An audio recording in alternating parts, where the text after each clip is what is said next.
অনেক তো খেলাম ইলিশ মাছের পাতুরি, এবার না হয় ট্যাংরা মাছের পাতুরিটাই খাওয়া যাক। সো হ্যালো এভরিওয়ান, আসসালামু আলাইকুম। কেমন আছেন সবাই? আশা করছি সবাই ভালো আছেন। আজকে দুপুরে মার অনেক ইচ্ছে করছিল ট্যাংরা মাছের পাতুরি খাবে। মা প্রথমে মাছগুলোকে ভালো করে ধুয়ে নিয়েছিল, তারপর তেল, লবণ, পেঁয়াজ কুচি, হলুদ, মরিচ, জিরের গুঁড়ো, রসুন বাটা সবগুলো উপকরণ দিয়ে মাছগুলোকে মাখিয়ে নিয়েছিল।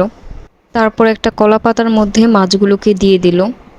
এখন কলাপাতা দিয়ে মাছগুলোকে ঢেকে টুথপিক দিয়ে আটকে দিল। তারপর একটা কড়াইতে সামান্য একটু তেল দিয়ে মাছগুলোকে দিয়ে ঢাকনা দিয়ে অনেকক্ষণ রান্না করে নিল।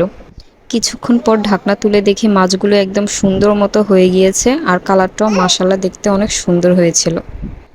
তারপর মা পাতুরিগুলোকে একটা বাটিতে বেড়ে নিচ্ছিল। মাছটা খেতে একদম ঝালঝাল, অনেক মজা হয়েছিল। ভিডিওটি কেমন লাগলো অবশ্যই জানাবেন। সবাই ভালো থাকবেন, সুস্থ থাকবেন। আসসালামু আলাইকুম।